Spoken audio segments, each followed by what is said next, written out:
Jared Stillman. Hope you're having a great Friday. Be weather aware. You can hit us up on our phone line, driven by WilsonCountyHyundai.com, 615-737-1025. And, of course, as always, we are broadcasting live from the Hiller Plumbing, Heating, Cooling, and Electrical Studio. Ian Safar also here.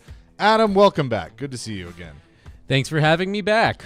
Yeah, it's the weekend finally. It's been a tough week, so I know we're all happy to get there. The Predators, we'll start off with that today, dropping a game last night, 2-0 to the Pittsburgh Penguins.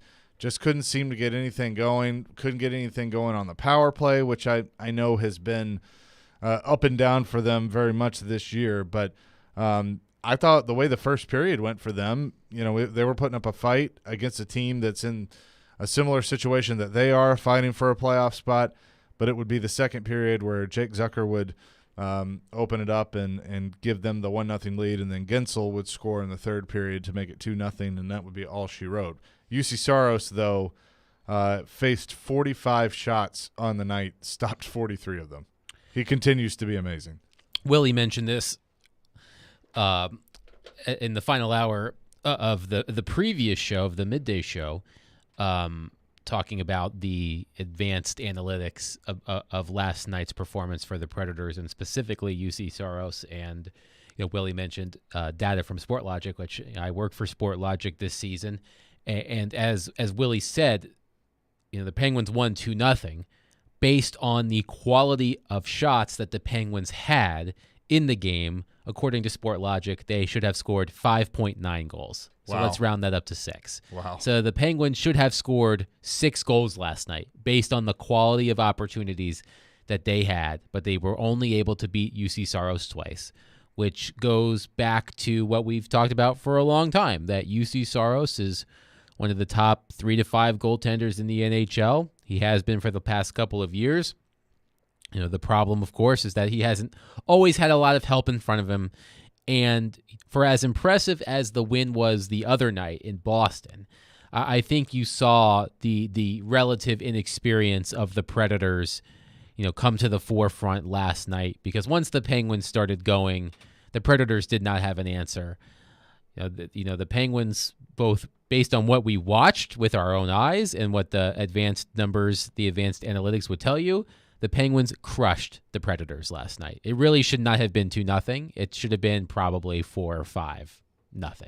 Yeah, and that's the problem, because I think we all knew with the trades that they made, the injuries that they have sustained. Dante Fabro gets banged up. I mean, how long can you sustain this? It's a great story. It's awesome. Like, you want to see these young guys continue to compete, and they're still 3 points back. I mean, that's the thing that keeps coming up is, yeah, this happens, but they're still within striking distance. But they're running out of time. They got 8 games left.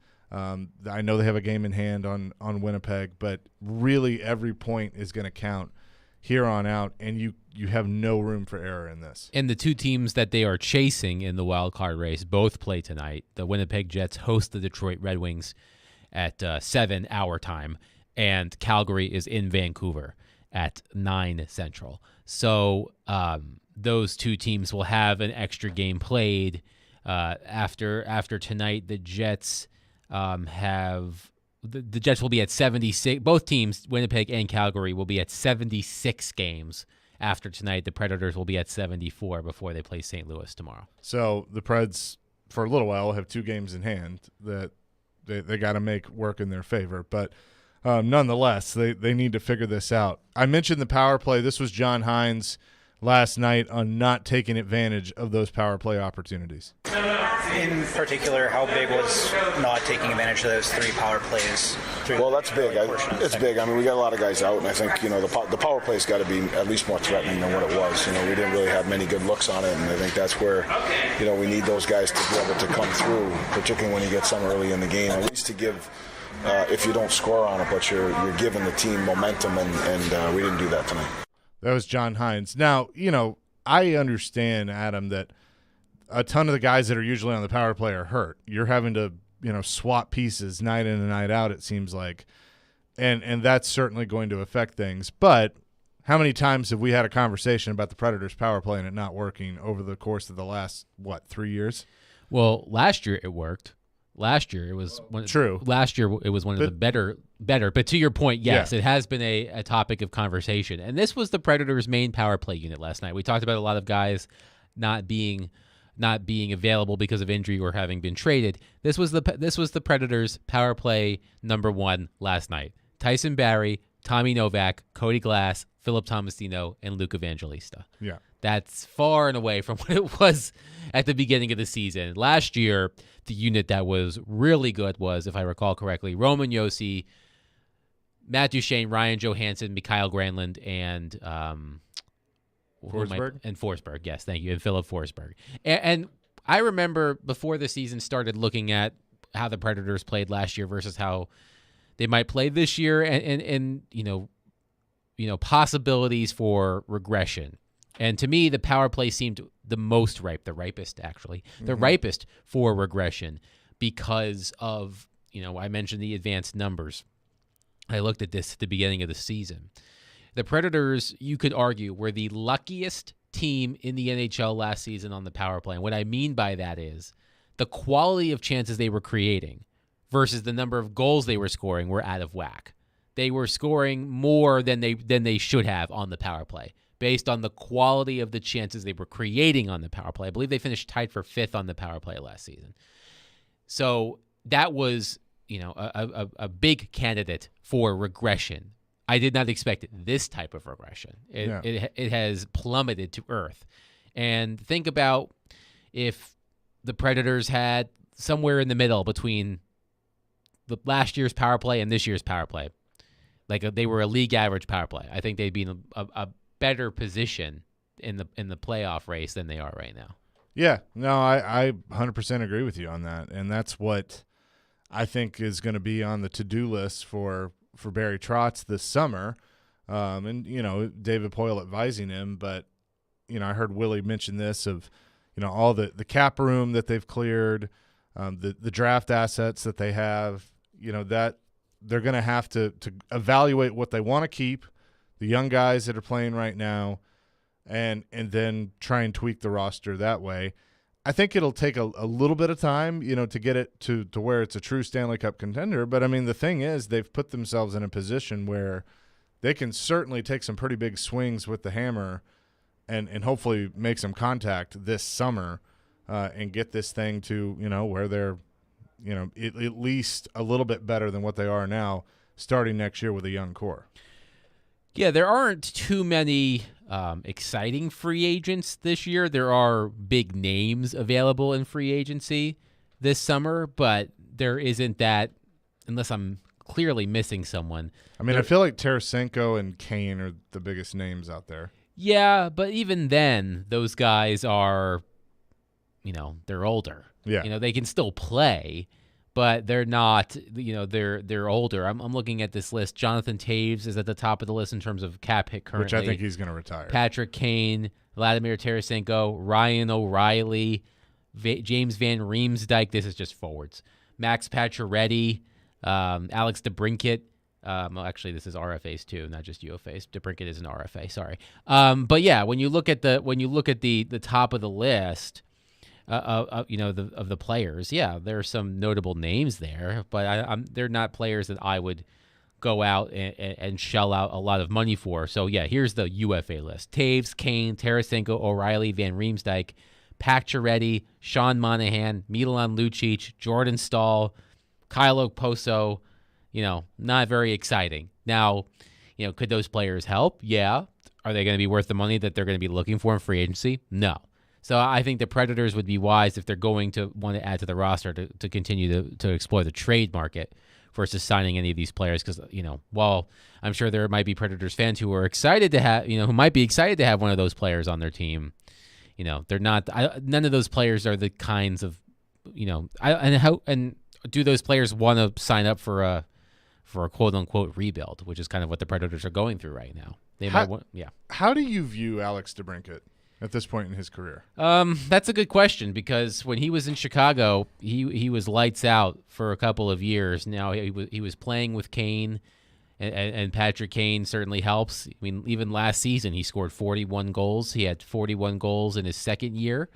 This year he has 25 goals and 36 assists in 75 games for the Senators, and I like DeBrincat. I mean, I think I don't know who he's playing with in Ottawa off the top of my head, maybe Claude Giroux, but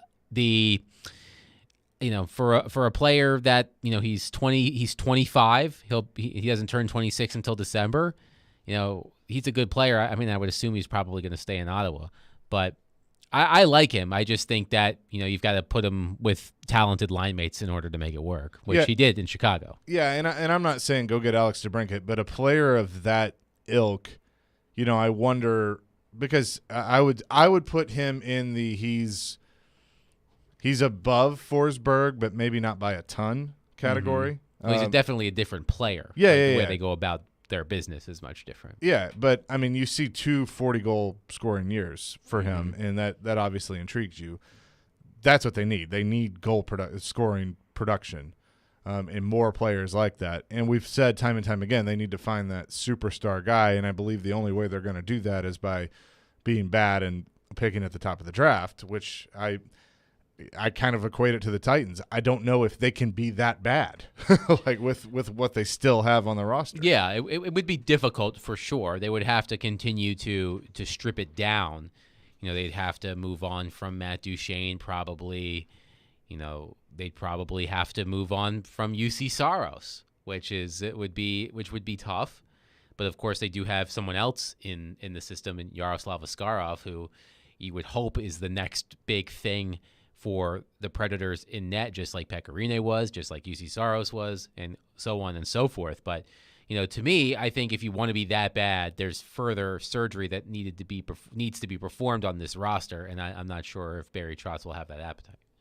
Yeah, and you bring up the goaltenders. That's where I wanted to go next. Could the Predators... I knew that, which is why I said that. That's good. That was very good. Teaser. Could the Predators be faced with a big decision at that position within the next year or so? Adam and I will discuss that. You can weigh in at any time, 615-737-1025. You can call or text. It's Chase McCabe, Adam Vingan in for Jared today, 1025-1063 The Game. I've been talking to you about TriStar Moving for years now. That's because I moved with them over 2 years ago, and it was an unbelievable experience. Moving can be very difficult. It can be very stressful. TriStar is going to take that out for you. Anytime somebody asks me about moving, I give them the number to TriStar, and I say, give them a call and just get a bid. Because when you get a bid from TriStar, you're going to realize, man, it's more affordable than the other guys, and their sales team is so easy to work with, unlike the other guys. And I know this because I use TriStar. So if you're looking to move, give them a call today, 615-640-1219. Or visit them online at nashvillemoving.org/radio. They'll give you 10% off your entire move. And that's a lot of money in a move because, well, moving's expensive. So let them take the hassle out of your move. Check one list off your to-do thing. Because at the end of the day, you don't want to be stressed out by moving. 615-640-1219 or visit them online at nashvillemoving.org/radio. That's TriStar Moving. Told you about them for years. My official movers. White 85! Every team needs a quarterback. White 85! That's why we have Hasselbeck, bootleg, rollout, toss, touchdown. Tim. You can run good plays at the right time. ESPN NFL analyst Tim Hasselbeck gives his expertise on all things NFL. You evaluate players, and then you're turning them over to the coaching staff. Every Tuesday at noon. At the right time. With Caroline, Willie, and D-Mace. Tim on 102.5 and 106.3 The Game and the Game Nashville app. Ever tried to shop for a diamond online? They all look great on the computer screen, but the fact is, most reputable jewelers like Genesis Diamonds wouldn't touch them with a 10-foot pole. These are the diamonds that nobody wants to buy. We call them the B-quality diamonds. That's Genesis owner Boaz Ramon, who says that even diamonds with the same grade and specs on paper can be very different when you see them up close in person, especially the ones from online dealers. Those diamonds gonna look always cloudy or dirty. It's like you're wearing your glasses and there is fingerprints all over the glass. You just don't understand, or nobody told you that the material that this diamond was cut from was not the best material. Why risk it? At Genesis Diamonds, they screen thousands of diamonds and only choose the best of the best for maximum brilliance, sparkle, and luster. Genesis Diamonds, Green Hills and Cool Springs. I'm Boaz Ramon, and my accent is always on value. What if you could be credit card debt-free in 10 days and save as much as $1,000 a month? Loan Pronto's all-new Express Equity Line of Credit program is just what you need. Hey, Willie Donick here. You don't have to do a full home refi. You can tap a small portion of the equity you have and enjoy a super low monthly payment. With Loan Pronto's Express Equity Credit Line, you can close in 7 to 10 days. And a $50,000 loan would only cost you around $400 a month. Use that money to pay off high-interest credit cards or do a home improvement. You can access up to 90% of your home's equity, and 9 out of 10 homeowners won't even need an appraisal. Even if you did a total refi recently or just bought your home, you can tap the equity with this fast, easy program. Stop the madness and say no to 24% interest fees. Call Loan Pronto today. 615-499-5780. That's 615-499-5780 or go to loanpronto.com. Equal housing lender, NMLS 166-1781, subject to lender approval. Want to see our smiling faces? You can watch us on Twitch, Twitter, YouTube, and Facebook Live. We are good to go. Presented by Superbook Sports, voted #1 sportsbook in Vegas. You're listening to Stillman and Company, presented by TriStar Moving on 102.5 and 106.3 The Game and the Game Nashville app. Sean, is it just a difficult night when your goalie stands on his head like that, but you're not really able to get anything?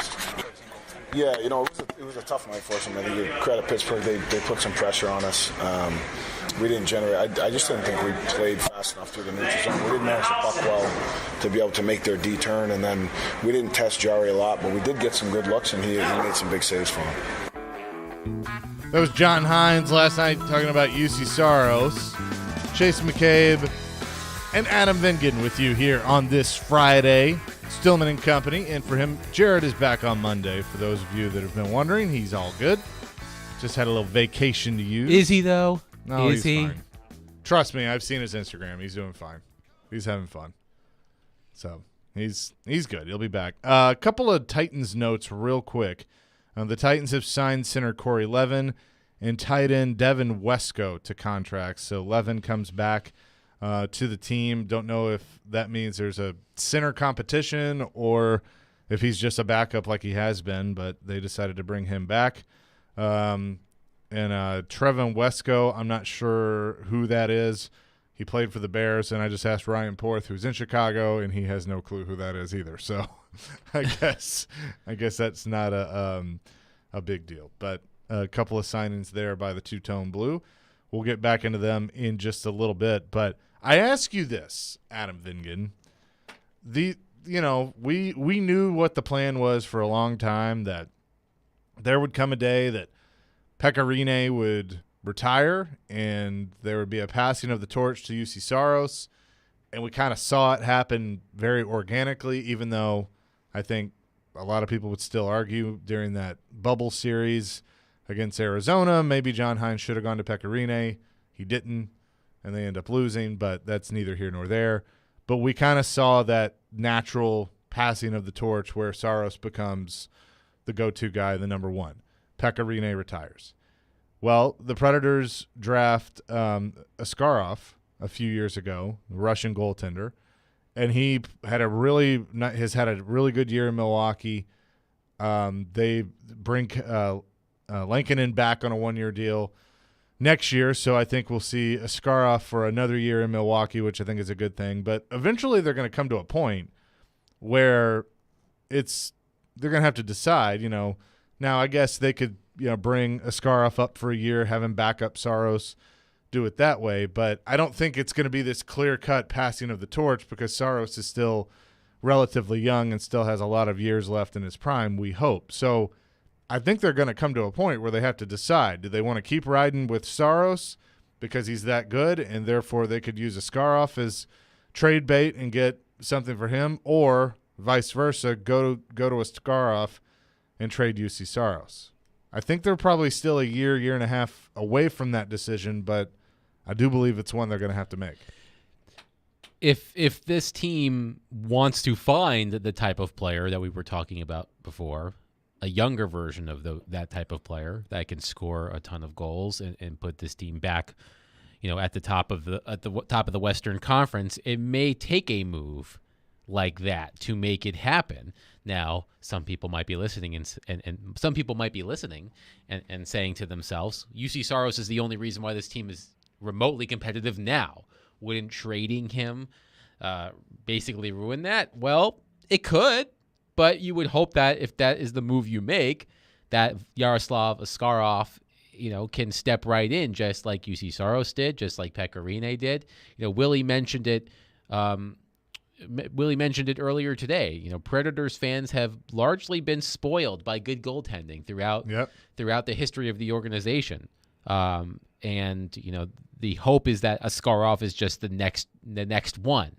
And it's interesting. I remember having this conversation with Joe, within the past month or so, about the idea of trading a known commodity like UC Saros, or trying to trade the potential of Yaroslav Askarov, because the unknown is enticing to a lot of teams. It's not just in hockey, but in all sports. It's easy to say this now in hindsight, but I remember thinking back and saying, what if the Predators would have traded Eeli Tolvanen in 2018 or 2019, when he was still coming off that great year in the KHL, playing in the Olympics, playing in the World Junior Tournament? What if they had traded him then? What could they have gotten for him then? And it's easy to say that when you look back on it.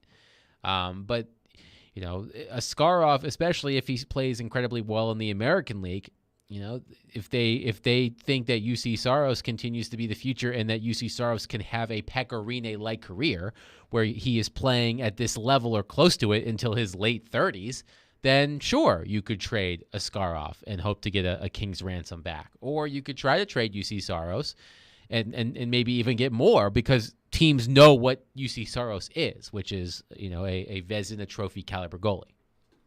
Well, and I, remember when we were approaching the trade deadline, I threw to you of, if I'm the LA Kings, I'm calling David Poile and I'm seeing what it would take. Now, the answer would have been a king's ransom, pun very much intended, to trade UC Saros. And I know Elliot Friedman said that they did inquire, but it didn't go very far, because I think David wasn't very interested, and the price would have been way too high. But let's say that the Predators are in a similar position next year around the trade deadline that they are now. I think that then Barry Trotz could be more inclined. If Askarov is showing the signs that he's progressing, and who knows, I could get calls on both of them. But if it's a contender similar to this year's LA Kings, that maybe they're a goaltender away, they call and offer up a couple of firsts, I think a top-tier developed prospect, and something else, then you might be inclined to do it. Yeah, it would be. I mean, it would be interesting to see, specifically with Saros, what the Predators could get back for him in a trade. And whenever we talk about this, the goalie trades don't happen a ton, like notable goalie trades. The two that have happened, in the past year or so that I bring up in terms of comparable trades are the trade that both involve the Avalanche, actually. There's the trade that the Avalanche made with the Coyotes to get Darcy Kemper before the start of last season. And then there's the trade that the Avalanche made to get Alexander Georgiev from the Rangers before this season. And I believe Kemper was a first-round pick, a prospect. I think there may have been another pick in there. And Georgiev was, I think, 3 draft picks, maybe like a 2/3 and a 5th, or a second, third, and a 5th. I would say that Saros is better than both Kemper and Georgiev, although Kemper did win a Stanley Cup, but he wasn't great doing it. He wasn't elite doing it because he had such a great team in front of him.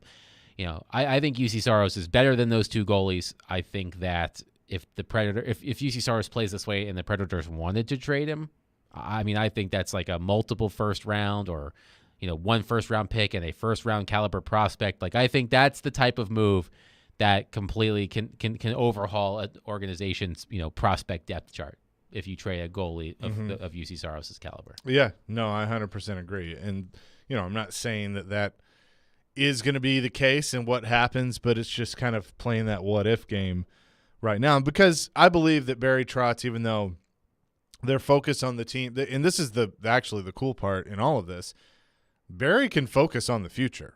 Barry can evaluate, look at what he has right now, but he can think about the future while David is running the day-to-day operations right now. It's a true win-win situation, in my opinion, for Barry Trotz to be in, as he's evaluating the coaching staff and the head coach, the players, all of that. But, I don't think it's too early for him to think about any of that stuff. And you got to get through an off season. Something crazy could happen this off season. You never know. He might get a call. They might get a call before the draft that's intriguing to them about Saros or even Askarov. But I think at this point, Askarov is off limits. They want to continue to see what he's going to be before they even think about that. He's not ready to be a full-time NHL starting goaltender. Like if the Predators were to trade UC Saros this summer in our hypothetical scenario, someone like Kevin Lankinen or another veteran goaltender would come in and be the starter. Like Askarov would not become the starter next season. He's not ready. So I think this is probably a conversation that is probably, like, I know that we're having it now. I think it's probably a conversation that picks up steam this time next year, depending on where the Predators are. And UC Saros is under contract for 2 more seasons after this one. He's under contract through 2025. So that's enticing as well. Trading, if they were to trade him next summer, for example, in our hypothetical scenario, you get a goaltender of his caliber under contract for $5 million for 1 season. That's pretty darn good. So, yeah, I mean, to me, that is the ace in the hole, so to speak. If Barry Trotz decides we need to kick this, if we need to go into a rebuild and kick this into high gear, that's the card you play. Indeed. It'll be interesting to watch for sure. He is Adam Vingan. I'm Chase McCabe. Coming up next, we were supposed to be over at First Horizon Park today for opening night of the Sounds. That has been postponed until tomorrow. They'll have a doubleheader. But we're still going to check in with the voice of the Sounds, Jeff Him, get a preview of their season and also his thoughts on opening day in the major leagues. We'll do that coming up here on Stillman and Company. Chase McCabe, Adam Vingan, in today for Jared, 102.5, 106.3 The Game. Baseball season, folks. FanDuel Sportsbook wants to get you taken care of with all the grand slams, no-hitters, and double plays because they're back. And there's no better place to get in on the MLB action than FanDuel, America's #1 sportsbook. That's because right now, new customers can step up to the plate with a no-sweat first bet up to $1,000. Just go to FanDuel.com/JGM to sign up, place your first bet, and get up to $1,000 back in bonus bets if you do not win. What moves would I make for opening weekend? Take the Nationals over the Braves. Just trust me on this one. So don't miss your chance to get a no-sweat first bet up to $1,000 when you join FanDuel today. Just go to FanDuel.com/JGM to sign up. FanDuel, an official partner of Major League Baseball. 21 and older and present in Tennessee. First online real money wager, only $10 deposit required. Refund issued as non-withdrawable bonus bets that expire in 14 days. Restrictions apply. See full terms at FanDuel.com/sportsbook. Gambling problem? Call the Tennessee Red Line, 1-800-889-9789. I think it's a really good move. TD, it's never the offseason for ESPN's Teron Davenport. I mean, that's something you obviously have to look at. He's always talking about what's next for the Tennessee Titans. Quarterback is a really important thing that they have to get determined. Check out TD, Mondays at 1, Thursdays at 3, and Friday mornings at 8:30. Plus, the Talkin' with TD podcast. Looking forward to that. TD is on 102.5 and 106.3 The Game. Finding great people to hire is like trying to find a needle in a haystack. It's pretty difficult, right? Well, ZipRecruiter has mastered finding a needle in a haystack, so they take it to the next level. They make hiring so simple that it's like finding a needle in a needle stack. And that's why you should try ZipRecruiter for free at ZipRecruiter.com/radio. Here's what it's like to use ZipRecruiter. They have so many qualified candidates that it's easier to find the right ones for your roles. In fact, 4 out of 5 employers who post on ZipRecruiter get a quality candidate within the first day. That's a lot of needles. So how do they do it? ZipRecruiter's powerful technology sends you candidates who are a great match for your job, and you can even invite your top choices to apply. So if you want less hay and more needles, head to ZipRecruiter. And right now, you can try ZipRecruiter for free. That's right, free at ZipRecruiter.com/radio. That's ZipRecruiter.com/RADIO. ZipRecruiter.com/radio. ZipRecruiter, the smartest way to hire. Ad paid for by Anthem Tax Services. Attention! If you or your business is behind in filing your tax returns, or if you owe over $10,000 in back taxes to the IRS, please listen carefully. The IRS does not joke around and will not stop their collection efforts. If you're tired of the IRS letters, levies, liens, or wage garnishments and would like to get a fresh start, we can help. Due to the financial hardships in the country, the IRS is making it easier than ever to settle tax problems for those who owe more than $10,000. We can help settle your delinquent tax problems, end all collections, and may even reduce your back taxes significantly. Even if you can't afford to pay your back taxes, you can still get the help you need. We've helped thousands of taxpayers just like you, but you must call 800-240-6345 today to stop your tax problem from getting worse. The information is free and the help is real. Call 800-240-6345. That's 800-240-6345. Again, 800-240-6345. When you want live and local. If they were just better at the offensive line. You can be a contender in the AFC again. They've had more winning seasons than not. 102.5 and 106.3 The Game has you covered. Looking for some national programming? Why do I want to get a running back like that 5 more years? The AFC now is so deep at quarterback. Check out 94.9 The Fan. Nashville's home for all things sports is 102.5 and 106.3 The Game and 94.9 The Fan. Hey Nashville, this is Penny Hardaway, University of Memphis coach. You're listening to Nashville's best sports talk, ESPN 102.5 The Game. Stillman and Company, 102.5, 106.3 The Game. Chase McCabe, Adam Vingan in for Jared today. You can tune in for Nashville Sounds baseball this season on 94.9 The Fan. The Sounds postponed their game tonight, but they'll play a doubleheader tomorrow, taking on the Louisville Bats, AAA affiliate of the Cincinnati Reds at First Horizon Park. First pitch will be at 5:05. Pregame at 4:50. And Sounds baseball on 94.9 The Fan, presented by 312 Pizza and Family Leisure. And with that, we say hello to the voice of the Nashville Sounds, who is over at a rainy and wet First Horizon Park. Jeff Him is here with us. Jeff, what's up, my friend? Hello, Chase and Adam. How are you guys? We're fantastic. I know I was excited about tonight. Adam was excited to be at the ballpark because he really wanted a hot dog. So, we'll have to wait, but that's okay because, in the words of Ernie Banks, let's play two. Yeah, good things are always worth waiting for. We'll get that hot dog for Adam tomorrow.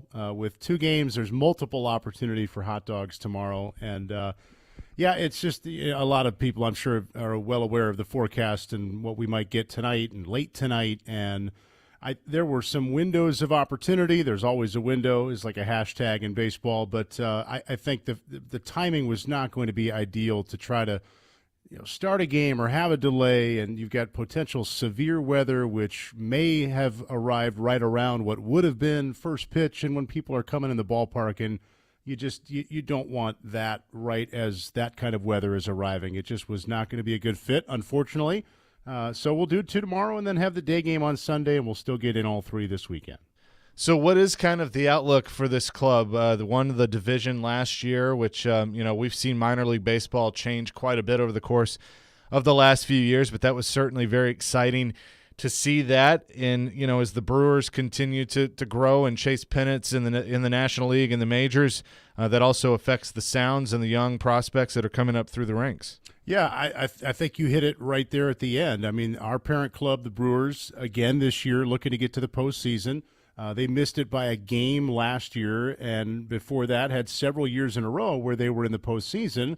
And generally, when a big league team is in that kind of a window, it probably means good things for the club at AAA because, they might have some prospects coming up, and we certainly had that last year, and we're going to have that again this year. There's also an element of depth where they want as many major league ready guys as possible, too.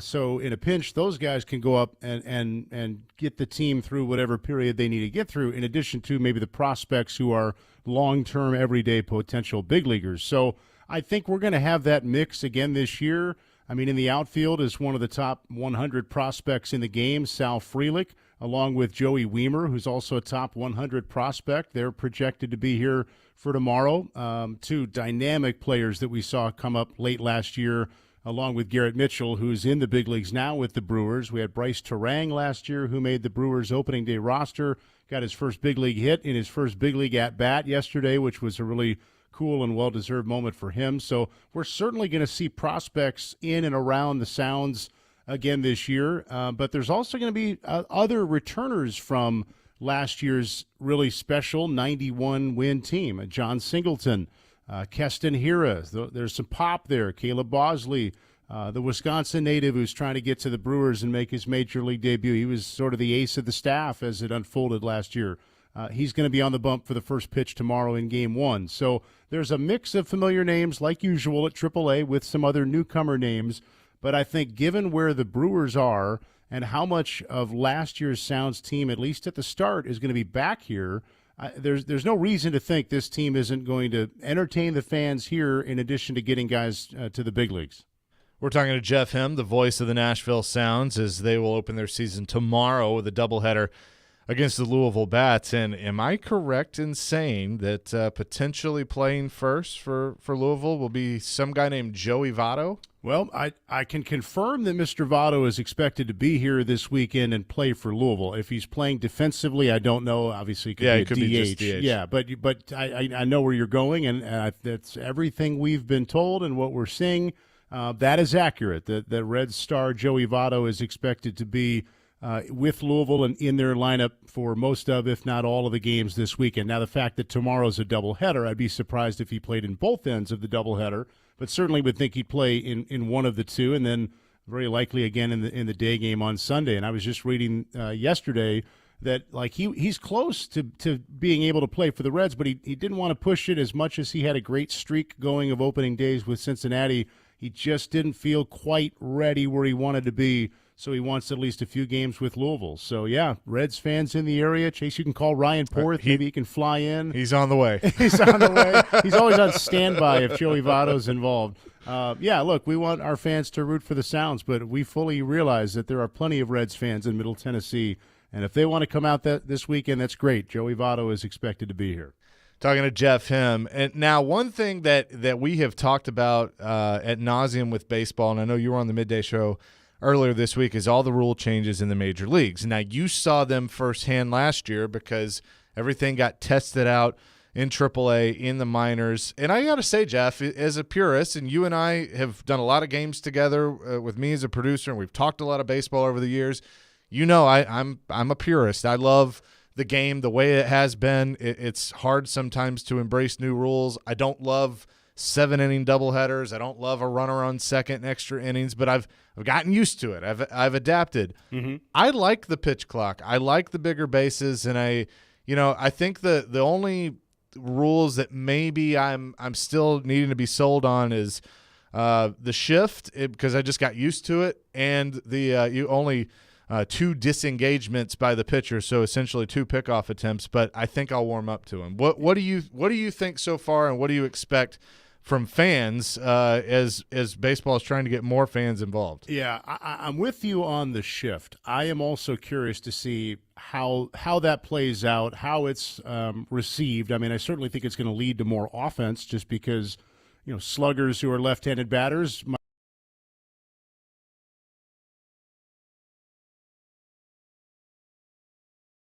have two on the left of second and two on the right. So I'm curious to see how that plays out. I don't like the pitch clocks. I absolutely love the pitch clocks. I don't see a downside with it. I saw it for 5 months last year here at AAA. I know the big leagues is obviously a different level, and it might take some getting used to for guys who've been in the big leagues for 10 years.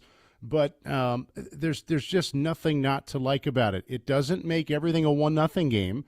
It just takes out the chunks of inactivity in a ball game that add up to about 20 to 25, sometimes 30 minutes by the end of the night. So it's runs per game was unchanged last year.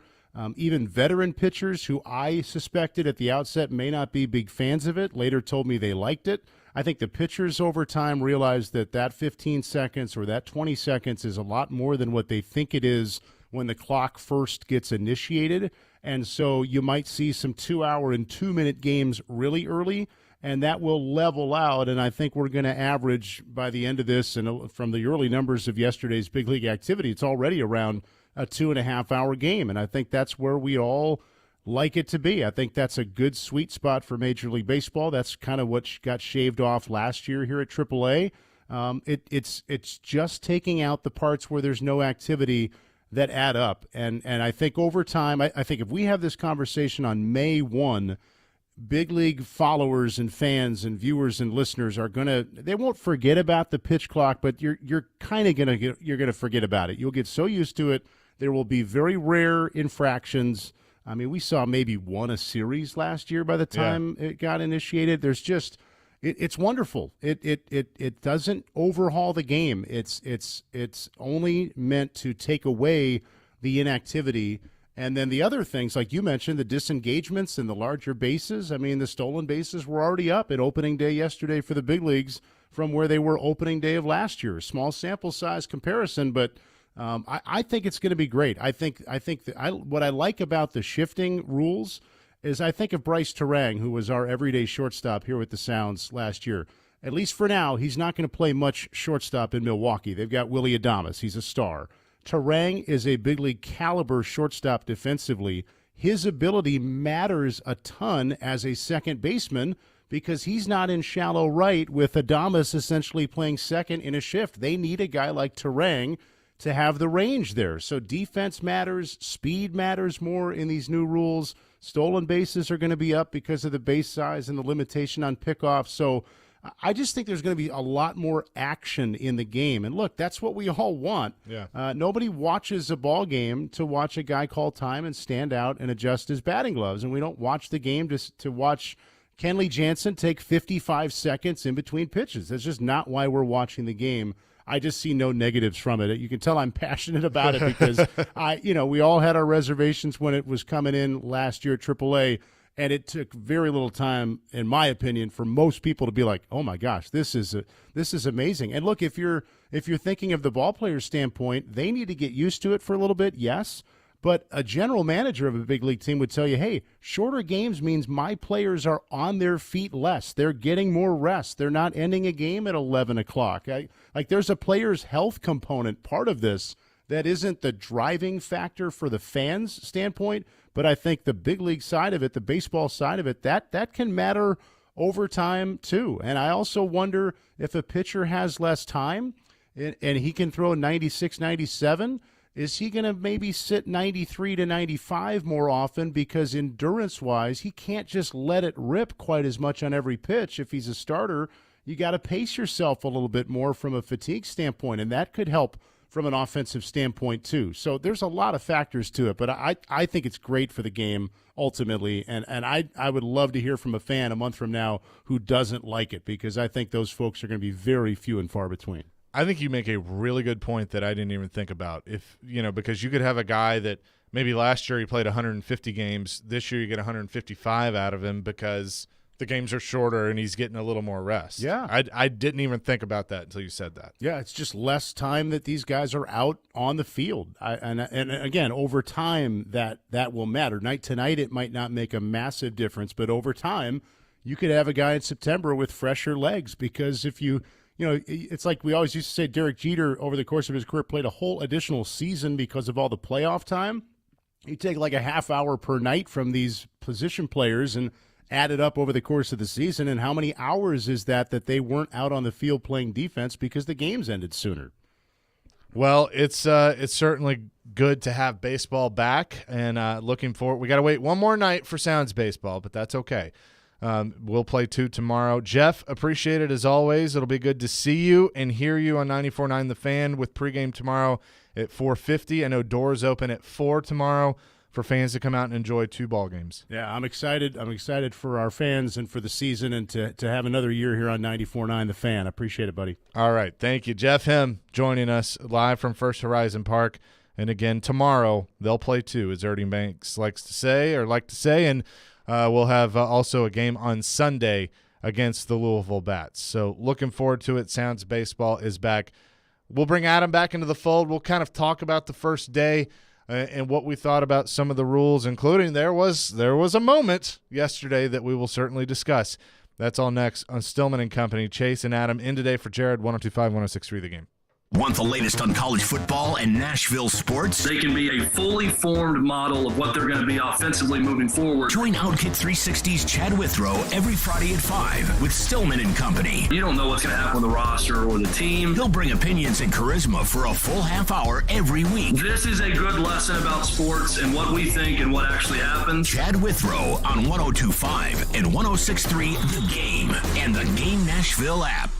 We do screen printing. Music City Screen Prints. We do embroidery. Music City Screen Prints. We do large format printing. Music City Screen Prints. We do promotional goods. Music City Screen Prints. We do graphic design. Music City Screen Prints. mcscreenprints.com. That's mcscreenprints with an S.com. 615-866-6010. You think it, we print it.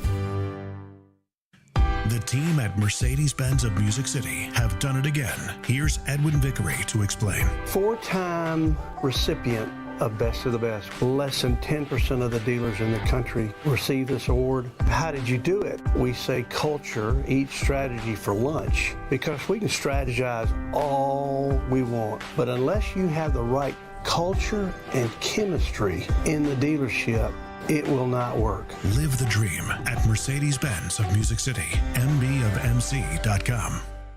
312 Pizza Company is your spot for the best Chicago-style eats right here in Nashville. From thin crust pizza to deep dish pizza to Italian beef sandwiches and Chicago dogs. Doesn't get much better than that. Until now. 312 Pizza Company is now serving up their award-winning pizza by the slice. All day, every day. Don't have time to wait for a full pie? No problem. Get a slice instead. Order a full pie but want a little more? Add another slice. Do it. Honestly, just go get a slice. 312 Pizza Company. Nashville's authentic Chicago pizzeria. Go get a slice.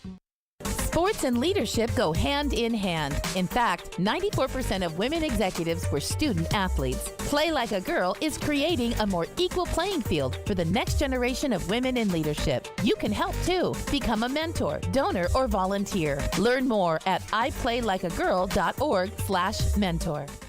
What's up, everybody? Michelle Knesvik here for Superbook Sports. And listen, make 2023 the year you beat Vegas. Superbook Sports gives you the chance every week to go head-to-head with the best odds makers in Las Vegas. No fancy computer algorithms, no guys across the pond setting lines for American sports, just the best team of odds makers in the business behind the counter at Superbook in Las Vegas. Plus, check out some of the best odds boosts and promo bets anywhere. Download the Superbook Sportsbook app or visit superbook.com to start your battle against Vegas right now. Visit superbook.com for terms and conditions. Gambling problem? Call 1-800-889-9789. Springfest is here at Lowe's. Don't miss out on the best deals of the season. Refresh your yard with 5 bags of premium mulch for just $10. And refresh your home with savings on paint and stain. Right now, buy one, get one 50% off on 1-gallon cans and 5-gallon pails of HGTV Home by Sherwin-Williams Paint, Stainmaster Paint, and Cabot Exterior Stains. Shop Springfest today. Valid through 4/12. Mulch offer excludes Alaska and Hawaii. Selection varies by location. While supplies last. See store Lowe's.com for details. Nashville's radio version of The Odd Couple. This number makes more sense. It does not make more sense. It's absolutely. Robbie Stanley and Joe Rexrode are. Robbie and Rexrode. Yay, we win. No, we don't. We lose. No, I disagree. Robbie and Rexrode. Mornings from 6 to 9. If you're good enough, you're good enough. It's absurd. On 102.5 and 106.3 The Game and the Game Nashville app. Strong opinions and a strong personality on your drive home. This is Stillman and Company, presented by TriStar Moving on 102.5 and 106.3 The Game and the Game Nashville app. X amount of dollars for whoever can hit the foul pole down the right field line. Very next pitch, and this is BP. He misses the foul pole. He's out. No way. A pitch clock violation. Wow, a violation. He is out at home. God. That is strike 3. How about that? So we see that here on opening day. I think Raffy can believe it. Here's the violation now. See, this doesn't make sense to me, though, because he already looked at the pitcher. The pitcher's not even ready to throw. That was the call yesterday on ESPN. Rafael Devers strikes out on a pitch clock violation. And, you know, as we just talked to Jeff Him about, I think players are going to have to get used to some things. We'll see how the umps call it. But certainly an interesting first day. Chase McCabe, Adam Vingan in for Jared today on Stillman and Company. Ian Safar along as well. Did you watch some games yesterday, Adam? I caught the highlights. I did not have time to sit down and watch anything, unfortunately. Okay. I watched the Braves, and I sat in my office and had the Braves on, and then the Yankees were on. I watched some games last night. I know during the show yesterday, Philly and Texas scored like 30 runs, something like that. So I watched some of that. But I'm intrigued by everything. I like it. I'm with Jeff that I think speeding up the game is going to be good. Even going to a game. I love going to a baseball game, but if it's over 3 hours, you're going to even lose my attention. And so I think that the fact that they have done this to shorten it up, there's going to be some tweaks here and there, I'm sure, as players and umps get used to it all. I think overall it's going to be good. Yeah, we talked about this the other day. As someone who is a more of a casual baseball fan, one of the things that has prevented me from becoming more interested in baseball is the sheer length of the game. The idea of a 9-inning, 4-hour game that does not sound appealing to me. Now, as someone who loves baseball as much as yourself, that might seem blasphemous for me to say, but even you just said a game that can drag on a little bit long isn't enjoyable. So the fact that baseball has taken the steps, to shorten the game, to speed up the game, I think that is great for the casual fan like me. But hearing Jeff talk about it as well, someone whose life is baseball, who makes his business in baseball, to hear someone talk about the virtues of the pitch clock is also good to hear. As for what I was paying attention to yesterday, I'm always interested to see what Shohei Ohtani does whenever he's on the mound. Yeah, and he had a solid game yesterday. The Angels lost to the Athletics, but he pitched 6 innings, 2 hits, 3 walks, 10 Ks. And he called his own pitches yesterday. Yeah, he was calling his own game, which is pretty crazy. I don't know how did he do. I don't know how he did in the batter's box. I think he was 1 for 3 yesterday with 2 strikeouts. So not a great day at the plate, but another solid performance on the mound for Shohei Ohtani. Who it's unfortunate. Look, it's unfortunate, and I'm not the only sports fan to say this. That arguably the brightest star in baseball is playing in a market where people. Where people aren't paying attention. Like, I'm not seeking out Anaheim Angels baseball unless it's him. That's why the moment in the World Baseball Classic between Shohei Ohtani and Mike Trout, even for someone, as I just said, is a casual baseball fan, was must-see sports television for me. When I saw they were going head-to-head, I turned that on. And sure. It's a shame that both of them haven't had, Trout's been there longer, obviously, but, they played for the Dodgers, it would be a lot different. But they play in Orange County, and unfortunately, they don't get the attention they deserve or the success that they should have as a team by now. I don't know the answer to the question I'm about to ask, and I should. I can look it up, but I just asked a baseball nerd. But if Shohei Ohtani is pitching, he hits. He's a rare pitcher hitter. If he is pitching and hitting in the same game, when he exits, are the Angels allowed to replace the DH, or do they lose the DH? That's a good question. And the pitcher has to hit. I don't know that. That's what I want to know, because I know in the old days I think that was the rule, but I don't know if they've changed that, because I know he's kind of viewed as 2 different players essentially. There's Shohei the pitcher and Shohei the hitter. I mean, he is an amazing athlete. He is someone that I like I said, someone who I check in to see how he's doing.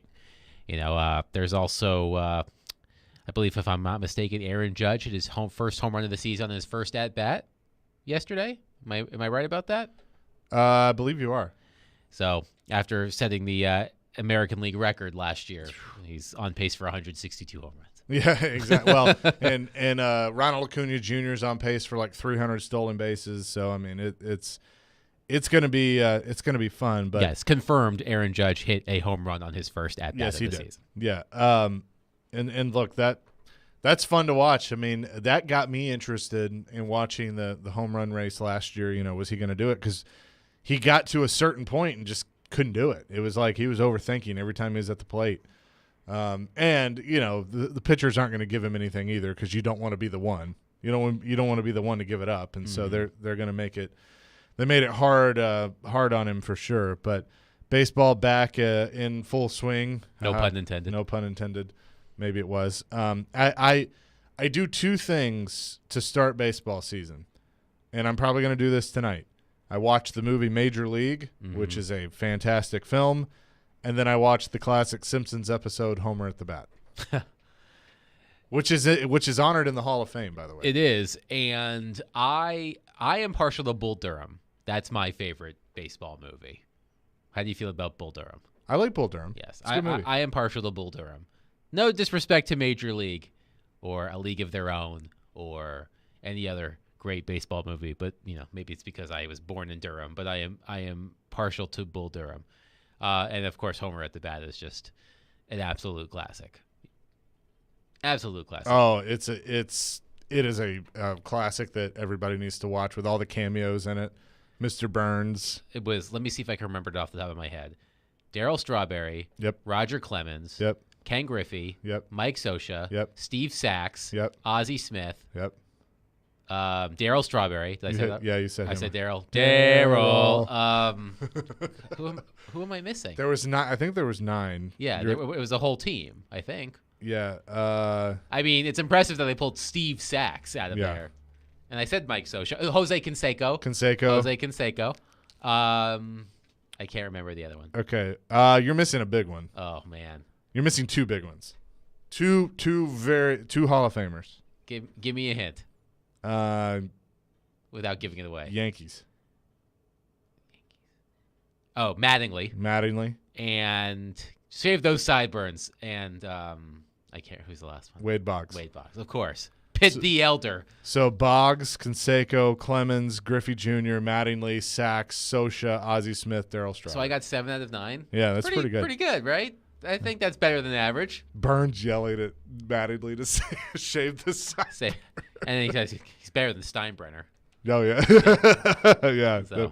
And then he has them all working at the power. Well, that's plant. how they get them on the team. They have to work at the power plant. Right. And I think it was. I can't remember if it was Scioscia or Sachs who really actually enjoyed working at the power plant. Who is it that Smithers pulls the gun on? He pulls the gun on. Oh, that says no, I'm not interested. And Smithers is get in the car. I can't remember, but it's just it's a great episode. Oh, it is a classic. 1992, Homer at the Bat. Yes, Homer is at Cooperstown. Yep. He's got his own plaque. It's not like a real. It's not like the. It's a plaque. Yes, it's not a real plaque, but he is honored at the at Cooperstown. So we're having fun on a Friday. He's Adam Vingan. I'm Chase McCabe in for Jared today. The Titans may be in transition, but are they still going to run it back? We will discuss that. A comment Jason Fitz had yesterday on this show. We'll do that next here on Stillman and Company, 102.5, 106.3 The Game. All the big plays. All the big stories. If you're not ready to play in this league, you will lose. I don't care who you're playing. All in one place. We are Nashville's best sports talk. 102.5 and 106.3. Because I love the sport. We played the way we needed to. Why would he make that move? 360, he slams it home. The Game. And the Game Nashville app. ElectronicExpress.com. We make it happen. Join 102.5, 106.3 The Game and the Nashville Predators Energy Team this Monday, April 3rd at the Rusty Nail in Hermitage to watch your Nashville Predators take on the Dallas Stars. Enjoy $3 2-lane beer drafts and cheer on the Preds. That's the Rusty Nail in Hermitage. Go Preds! Cards issued by Celtic Bank, member FDIC.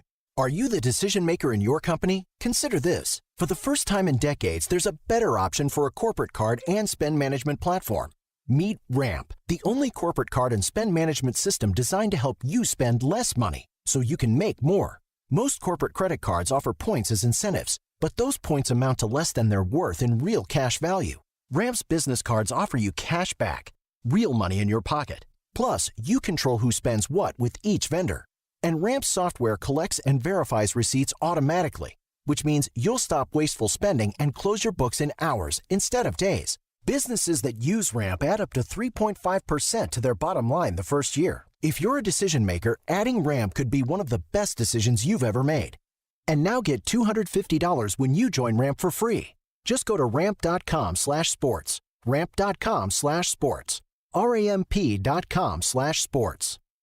Get in zone, AutoZone. Welcome to AutoZone. What are you working on today? Thinking about gas mileage. You know, changing your oil with a full synthetic oil like Valvoline Advanced can help your engine get more miles. Right now, you can get 5 quarts with an STP Extended Life oil filter for only $37.99. Get started on your next job today with the parts you need when you need them at AutoZone or AutoZone.com. Get in zone, AutoZone. Restrictions apply. 20 years ago, when Genesis Diamonds came to Nashville, this was one of the most expensive cities in America for diamond jewelry. Our radical approach and no middleman pricing changed that forever. And now we're doing it again, this time with lab-grown diamonds. We were shocked to find out what the other mall stores and the other big radio advertisers were charging. They sell their platinum 4-carat VS2 lab-grown earrings for $15,720. We sell them for $6,900. Their 3.08-carat lab-grown round diamond with G-Color VS2 clarity is $10,045. We sell it for $5,900. Looks like they might be going back to the old ways. If they're charging this much on lab-grown diamonds, kind of makes you wonder what else they're selling at the same outrageous markup. Nashville, we are not going backwards. At Genesis Diamonds, our non-commissioned trusted advisors are here to give you all the information with details you can trust and prices you can count on. Genesis Diamonds, Green Hills and Cool Springs. Now, your Game Center update. This Game Center update is brought to you by the law offices of Amanda J. Gentry. The Nashville Predators dropped their game in Pittsburgh last night by a final of 2-0. They remain 3 points behind Winnipeg for the final wildcard spot. Head coach John Hines spoke today about trying to turn the page quickly to St. Louis. You're really in a playoff mentality. I think you got to draw some positives out of it, and then some areas that probably cost us to defend more and not have an offensive push as the game wore on last night. And those are the things we took out of this game. But then also you got to make sure that you're ready for St. Louis, and I think we've done a good job of that. The Preds will host the Blues tomorrow afternoon. Pre-game coverage begins at 11 with puck drop at noon right here on the Preds Radio Network. The Tennessee Titans announced a couple of free agent signings today. They have agreed to a 1-year contract with offensive lineman Corey Levin. Levin started 3 games for the Titans last season. And tight end Trayvon Wesco has been inked to a 1-year deal as well. Wesco was with Chicago last year after spending 3 seasons with the Jets. And the Nashville Sounds opening night was rained out due to the upcoming inclement weather. They will make it up tomorrow with a doubleheader. Hear all the action beginning at 4:50 on your home of the Sounds, 94.9 The Fan. This update is brought to you by the law offices of Amanda J. Gentry. I'm Ian Safar. Thanks for listening to 102.5 and 106.3 The Game. For more, follow us on Twitter at 1025 The Game or visit thegamenashville.com. Live from the Hiller Plumbing, Heating, Cooling, and Electrical Studios. WPRT FM Pegram, WPUC HD2 Laverne. Nashville's exclusive home for the Nashville Predators. 1025 and 106.3. A gunny performance. Do your job. And the Tigers regain the lead. The Game. A Cromwell Media Station. Where you have a voice. He had a competent coaching staff. You just play terrible and you keep playing. And we have strong opinions. What a whiny freaking crybaby response. This is Stillman and Company with Jared Stillman. Presented by TriStar Moving on Nashville's best sports talk, 1025 and 106.3 The Game and the Game Nashville app.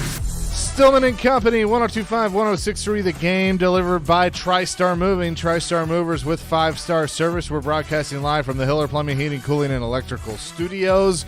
You can hit us up on our phone line, driven by WilsonCountyHyundai.com, 615-737-1025. He is Adam Vingan. I am Chase McCabe, in for Jared today. Before we get into the Titans, Adam, you'll appreciate this text. Alan from Nashville. Clemens thinks he's a chicken. Griffey's giant head from drinking the Nerve tonic. Ozzie Smith disappearing from the face of the earth, hands down, one of the best Simpsons episodes ever. I do like to make reference to the Springfield mystery spot on a regular basis when someone disappears, which is where Ozzie Smith went. Yeah. That's where he met his unfortunate end. Well, I mean, he could just still be in it. We don't know.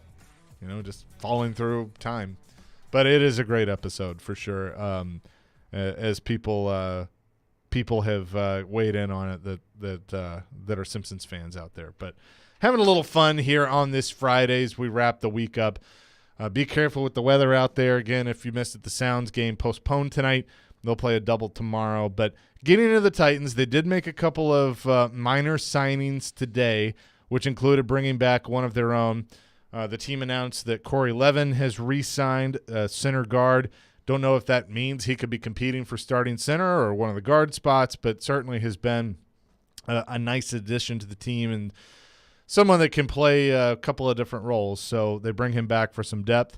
They also signed Trevin Wesco, tight end, who is enters his 5th NFL season after he was selected by the Jets in the 4th round in 2019. 3 seasons with the Jets, one with Chicago, 54 games, 13 starts. He has 113 yards on 8 receptions and also plays special teams. So those are the 2 additions that the Titans have made. But one thing that Teron Davenport and I hit on yesterday is just where this team is. You know, they're obviously in a transition of some sort. Now, to me, you don't call it a full-on rebuild unless they announce that they've traded or moved on from Ryan Tannehill and Derrick Henry. Then I'm going to go, yeah, that's a rebuild when you move on from those 2 guys. But right now, they haven't. They have stuck with those 2 guys.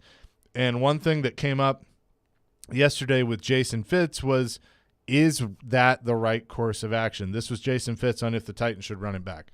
All right, let's bring it on home to Nashville here and talk about these Titans.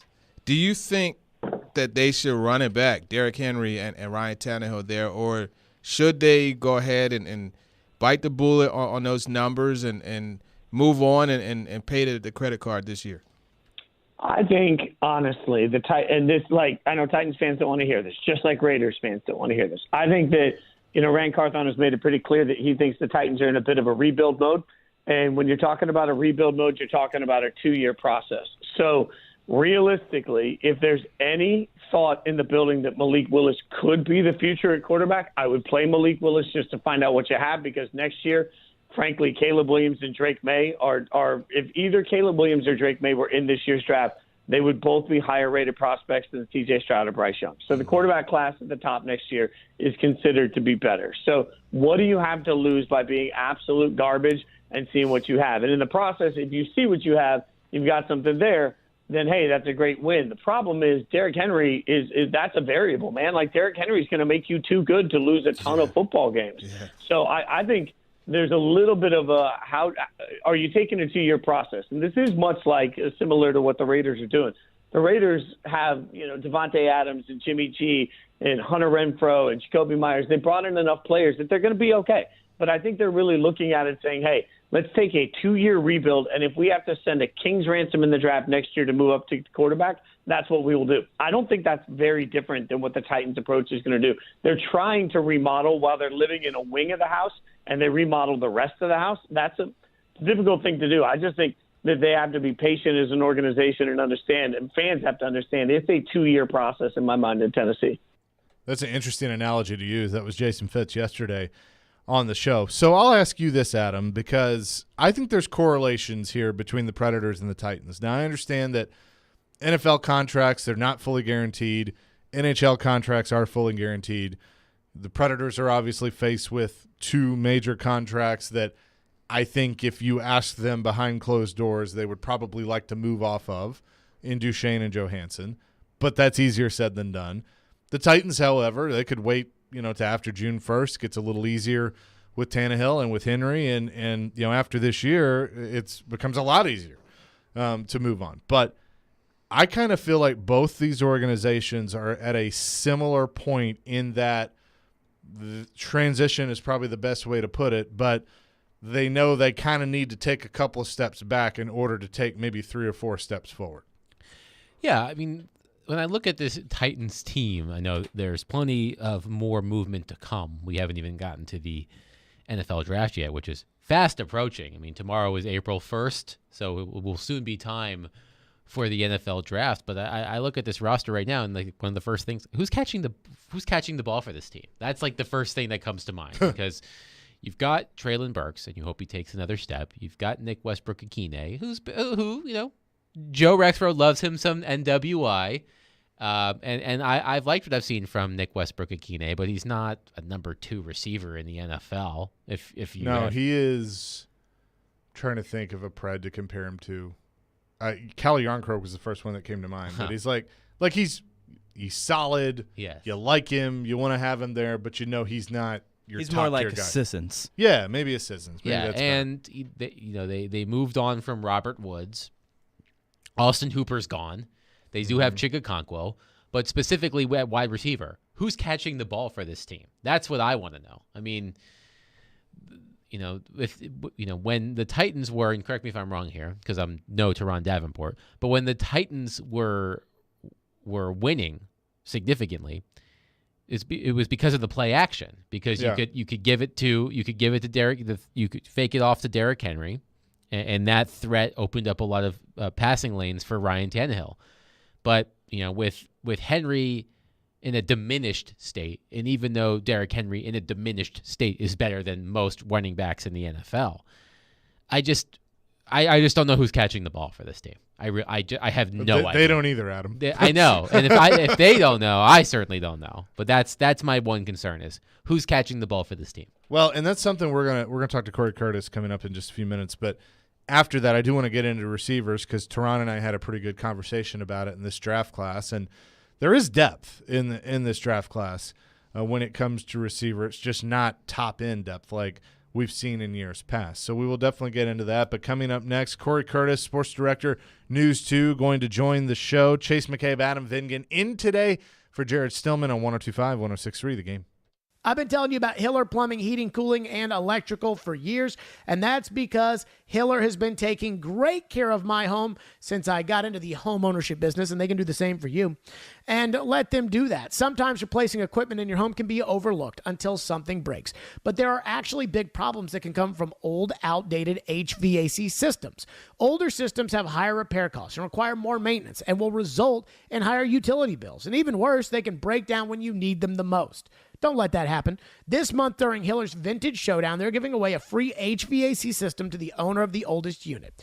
It's easy to enter. Just go online to happyhiller.com and submit your picture of your old unit. Plus, everybody wins with trade-in credits and 0% interest financing for up to 48 months on replacements. That's Hiller Plumbing, Heating, Cooling, and Electrical. My guys, proud supporters of the Preds, the Vols, and Vandy. Hiller, call the Happy Face Truck today. Every Wednesday at noon. That fits the mentality of what they're going to do. Outkick 360's Jonathan Hutton joins Caroline, Willie, and D-Mace to talk all things Titans and NFL. Much more creative in how you go about calling certain plays. He's got opinions and insights on the two-tone blue. That doesn't mean that you can't have great or don't need great quarterback play. Catch Hutton every Wednesday at noon on 102.5 and 106.3 The Game and the Game Nashville app.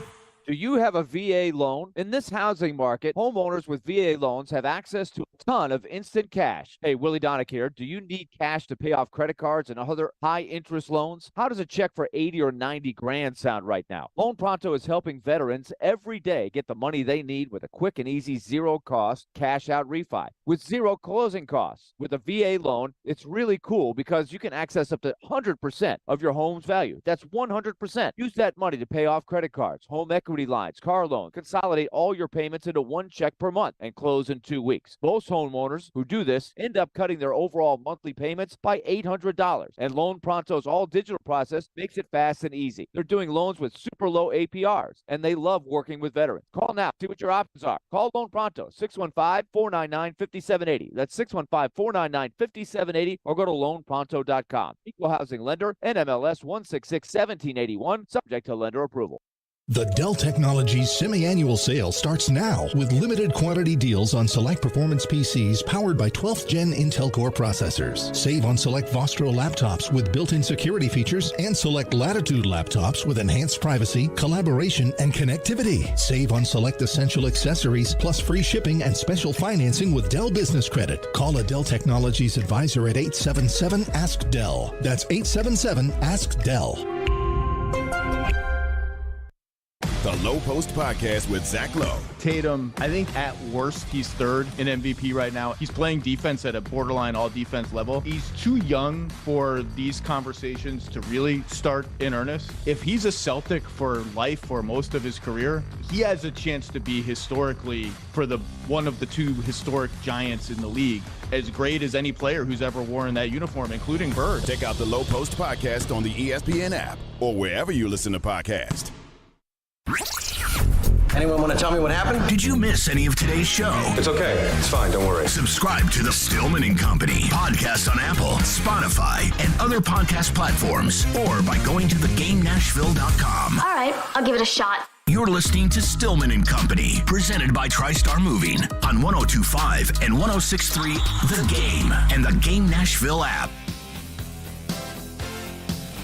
Stillman and Company, 102.5, 106.3 The Game. Chase McCabe, Adam Vingan in today for Jared Stillman.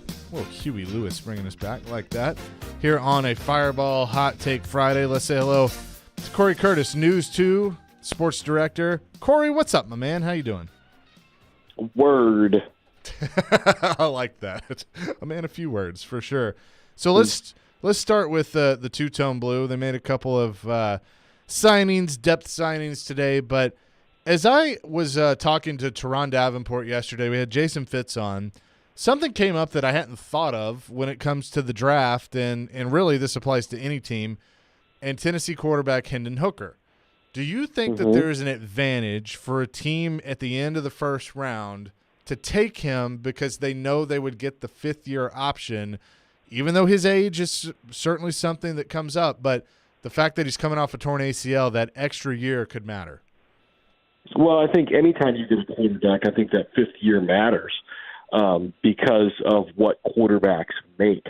And so, it gives you a position to be in to keep that guy, have some negotiating leverage in the way you sign him. And, it gives you an extra year to get it done. I think Hendon Hooker's age is one of the more interesting aspects of this draft. And is it an issue for teams? Because he's 26, right? And how old is Anthony Richardson? 20 or 21? Yeah, somewhere in there. There's advantages and disadvantages to both. I mean, really. I mean, Hooker's old enough to where you've seen him improve, and he can improve, and he can learn, and I think there's a lot of value in there with his experience. And then you've got Richardson, who has only played 1 year, and has ridiculous athletic traits, and so there's a little bit of a roll in the dice on both of them, but it's a completely different role. Yeah, and I've been bullish on Hendon Hooker, thinking that if it works out, if he was there, especially if the Titans hang on to Tannehill, could that be a good situation for them to draft him if they move out of 11? I wouldn't take him at 11, but if they were to perhaps move out of 11, and then he has that redshirt year to sit and learn and develop and, work with Charles London. Let's play pretend, okay? Okay. Let's pretend he didn't hurt his ACL and he finished last year. If who did they play? They played South Carolina, and then who did they have after that? Vanderbilt and Kentucky? Was Kentucky after? I thought Kentucky was before that. Okay. I can't remember. But they didn't have difficult games after that, right? So they then they had the bowl game, and you have to imagine had Hendon Hooker not got hurt in that South Carolina game, he would have played extremely well in those other games because he had played extremely well all season long. I still had him on my Heisman ballot. Yeah, it was just Vanderbilt and then Clemson. Okay, so I still had him on my Heisman ballot even after the injury because I thought he was that good. Yeah. All right. If he is uninjured, how does that impact the way teams look at him in the draft? Because I truly believe he would have been in New York for the Heisman had he been uninjured, and he certainly would have been in the top three, in my opinion. Could be wrong. That's my opinion, because he was still in my top three anyway. And I just wonder how much differently teams would be looking at him right now. He was outstanding last year. I mean, he's a good leader. He learns. He throws the ball well. So when Mike Tenenbaum moves him up to number 5 in his mock draft, and I know that, people do things to get people to look at their mock drafts, to talk about them. But I don't think it's that crazy, because I think had he been uninjured, you're talking about him as a first-round pick. I honestly believe that. And if you're looking to, bring him down because he's 26, why? I mean, he can still play for a decade for you. Sure. I mean, come on. If he's good, he could play for a decade or more. So, to me, if you liked Hendon Hooker before he got hurt, you should like him right now. Okay? I understand the injury is an issue. And for the Titans, having Tannehill on the final year of his deal is nice, because then you can keep him and not have to worry about Hooker starting for you immediately because of the knee injury. So I think from that aspect, those two are a match in that scenario. And if you could get him at 41 in the second round, that would still be unbelievable. Yeah. Because I can't believe there isn't a team that likes him enough to take him in the first round, but we'll see. Well, I look towards the end of the first round of, like New Orleans, even though they just signed Derek Carr, could they still maybe think that route? There's a couple of teams that might be looking into the future, but certainly interesting for sure. Talking to Corey Curtis from News 2. So I had this discussion yesterday with Tehran, too, about this receiving class. And we've seen top-heavy receiving classes the last few years. I mean, we know last year it was heavy. There were a lot of receivers. And they're good. And they're good. And this year, I think there's talent. As Tehran pointed out, it probably doesn't come until after 15, after, somewhere in that range and maybe in the 20s. But then there are guys like, Jalen Hyatt. Some people have him into the first round. Some have second round. He's one. Scott from Cincinnati is in there. Cedric Tillman is a guy that's probably a day 2 pick. There's a lot of depth, and to me, Corey, I'd like to see the Titans come away with more than one. Well, I mean, there's not a lot in the cupboard right now, and you certainly need explosiveness in that department. I think that goes without question. Now, I think Jackson Smith in Jigba is special. Personally, a guy doesn't go for 340 yards and 3 touchdowns in a game without being some kind of special, and he did that 2 years ago against Utah in the bowl game. And he also had a 240-yard game and a 140-yard game. The guy's really, really good, and he might be worth the 11th pick. And so that's a decision to make depending on if they go quarterback or whatever. I usually believe you can get offensive linemen later. But I do agree that there are receivers to be had, later on in rounds 2, 3, and probably even 4. You talked about Rice from, SMU. There's the kid from North Carolina, the kid from Houston, Zay Flowers from Boston College.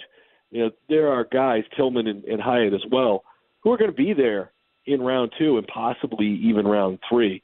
So there is going to be, the possibility to get there. You would think in the first 3 rounds that they would add one. You would think. We'll see, because we thought that before, and they sat and they waited and they wound up with Des Fitzpatrick. And then they had to draft one last year. And it's never a good position to be in to have to draft a position. What I think is interesting, Corey, is, they've been unpredictable in certain ways because J-Rob, you would think he's going to do one thing and then he does the opposite. I have no idea with Rand Carthon because we've never gone through a draft with him before. And I think that's exciting, but also a little bit of concerning all at the same time that what they need, but as Floyd always taught us, you don't draft for need. So I think just putting the draft board together, finding the best player that they can to fit the, wherever they're picking, that's what they're going to do. But with everything that has come out on Rand Carthon and his deep study of players, that also excites me with the type of players in this draft. Well, we also don't know what his plan is. I mean, we don't know. Because we don't know if Tannehill, Henry, Byard, are any of those guys even going to be on this team when the season starts? They could all be there. They could none of them be there. If the draft breaks crazy and they wind up somehow with C.J. Stroud, do you think Tannehill's still on the team? Nope. Nope. And so we don't know what the plan is. And I think, because we've all just met him, they haven't made really any big free agent moves outside of maybe Andre Dillard you would call a big free agent move. Or, Arden Key, we don't know if he's a starter. But is he a starter? I think so. You got Landry and you've got Weaver. Weaver got 96. Danico Autry. Oh, Autry, yeah. Who they play on that? Because they're multiple. They go 4-3 a lot, and so he's listed as outside linebacker a lot, but he gives you depth. And he's another stand-up guy. So you haven't brought it. You didn't splash really anybody. That's why I say Dillard's kind of the biggest splash. And that's not a huge one. So we haven't seen really the direction that other than filling some spots that you knew you kind of had to fill to get you moving forward some. So it's going to be interesting, and I think draft weekend's a huge weekend because. Let's face it, they could be a team that makes a lot of noise on draft day. They could make a big move up. They could make a big move down to add picks, depending on, which guy falls. If Richardson or Levis falls to 11 and they don't like them, they could be a team that moves down and gets picks, and they're a team that needs picks. So I think there is a lot of excitement. And I think most exciting is we don't have to worry about them drafting a guy who we don't know if he's going to be able to play or not because he's hurt. Yeah, that too. That is good to know. Hey, it's a Fireball Hot Take Friday. You got a hot take for us? You know what? I am very excited to see that the Cubs are on pace to go 162-0, and that the Cardinals are on pace to go 0-161 this year. Both would be records if they happen. But I don't think either will.